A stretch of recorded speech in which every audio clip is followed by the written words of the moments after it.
Online digital TV से मैं हूं सदीक साजिद।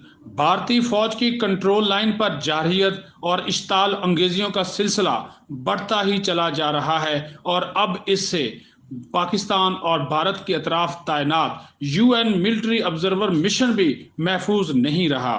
भारतीय फौज ने लाइन ऑफ कंट्रोल के चिरी सेक्टर पर बिला इश्तियाल फायरिंग की और इस दौरान यूएन मिलिट्री ऑब्जर्वर्स की गाड़ियों को निशाना बनाया। तर्जुमान अफवाज पाकिस्तान मेजर जनरल बाबर इफ्तिखार के मुताबिक यूएन फौजी मुबस्सरीन चिरीकोट में इश्ताल अंगेजियों के मुतासरीन से मिलने जा रहे थे, जिनको भारतीय फौज की फायरिंग और जारहियत की वजह से नुकसान पहुंचा है। यूएन मुबस्सरीन की गाड़ियां दूर से पहचानी जा सकती थीं।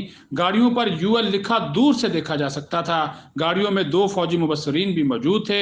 यूएन फौजी मुबस्सरीन भारतीय फायरिंग से खुशकिस्मती से महफूज रहे और पाक फौज ने फौजी मुबस्सरीन को रेस्क्यू करके रावलाकोट पहुंचा दिया। ये आप गाड़ियों की तस्वीर भी देख सकते हैं। ये यूएन मिशन की गाड़ियां हैं और यहाँ इनको भारतीय फौज की जानब से इश्ताल अंगेजी और फायरिंग का निशाना बनाया गया है और भारतीय फौज की यह हरकत गैर कानूनी, गैर इखलाकी, आर्मी कवानीन और इंटरनेशनल कवानीन की खुल्लम खुला खिलाफ वर्जी है।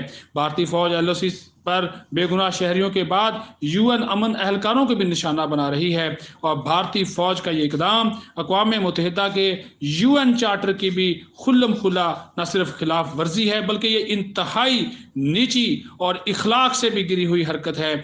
तर्जुमान अफवाज पाकिस्तान ने कहा कि अफवाज पाकिस्तान ने हमेशा यूएन फौजी मुबस्सरीन को मुकम्मल तहफ़्फ़ुज़ और ताउन फराहम किया है और कभी भी पाक फौज ने फौजी मुबस्सरीन को दी गई ज़िम्मेदारियों में खलल नहीं डाला, बल्कि उनके साथ हमेशा ताउन किया है। मगर भारत की जानब से इश्ताल अंगेजी और जारहियत का सिलसिला जारी है और अफवाज पाकिस्तान इस इश्ताल अंगेजी और जारहियत का मुसलसल मुंह तोड़ जवाब दे रही हैं।